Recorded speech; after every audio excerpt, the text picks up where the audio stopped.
xukuumadda Ankara ayaa mar kale ku celisay sidii ay ugu soo horjeedo damaca dalalka Finland iyo Sweden ay doonayaan ku biiritaanka gaashaanbuurta NATO ayadoo sheegtay inaysan u baahnayn in loo soo diro wafuud ku qancisa in dalalkan ay xubin ka noqdaan NATO.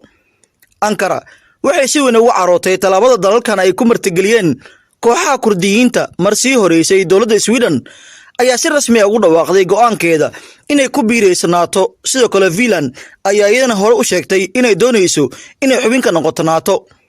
wasiirka wasaaradda arrimaha dibadda ee dalka Turkiga ayaa sheegay in Sweden iyo Finland ay hadda ku qasban yihiin inay qaadaan talaabo dhab ah si ay u yareeyaan walaaca amni ee dalalkooda si loogu gudbo diidmada Ankara ee ku aadan xubinimada NATO.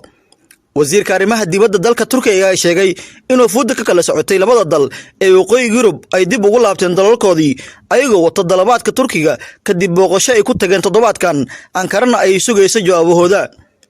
dalabka xubinimada dalalkan ayaa taageero ugu baahan dhammaan dalalka ku midoobay NATO balse Turkiga ayaa ka soo horjeeda. waxay soo xigatay taageerada lagu eedeeyo maleeshiyaadka Kurdiyiinta in Turkiga uu arko argagixiso iyo xayiraadda lagu soo rogay hubka laga iibinayo Turkiga. wasiirka arrimaha dibadda ayaa hoosta ka xariiqay in ay mar walba xukuumadda Ankara ay ka soo horjeedo wax walba oo dhibaato u keeni kara jiritaanka dowladdiisa. xiriirka dheer ee ka dhaxeeya Turkiga iyo wadamada Sweden iyo Finland ayaa mid soo jireena taasoo la aaminsan inay ka caawin doono ku biiritaanka NATO balse taasi ma dhicin. Ankara ayaa si cad ugu hortimid damacooda.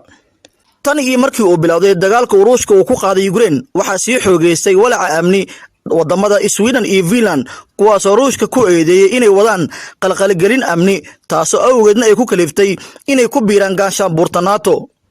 dhawaan dowladda Sweden waxay si rasmi u shaacisay inay go'aansatay ka mid noqoshada gaashaanbuurta NATO. talaabadaas oo soo afjaraysa xulafo la'aantii military ee qarniyo badan ku wajahay dalkaasi. ra'iisul wasaaraha Sweden ayaa sheegtay in Yurub ay ku nooshahay xaalad cusub oo khatar ah. ku biirista xulafada ee Sweden ay tahay talaabada ugu wanaagsan ee dhanka ammaanka ay qaaday. dalalka Norway, Denmark iyo Iceland oo dhammaantood xubin ka tirsan NATO ayaa isla markiiba sheegay inay diyaar u yihiin inay Sweden iyo Finland ku taageeraan wax kastoo galmaarmaan ah haddii ay la kulmaan caqabado dhanka amniga ah ama weerar lagu soo qaado. sidoo kale dalka UK oo xubinka NATO uu hore u damaanad qaad ammaan ugu fidiyay Sweden iyo Finland inta lagu jiro marxaladda kala guurka. dhanka kale madaxweynaha wadanka Ruushka Vladimir Putin ayaa sheegay in talaabadan ay Finland iyo Sweden ugu biirayaan 30 xubnood ee isbahaysiga military aysan toosa qatar ugu ahayn Moscow laakiin wuxuu carabka ku adkeeyay in balaarinta kaabayaasha military ay sare u qaadi doonto jawaabta aqalka Kremlin.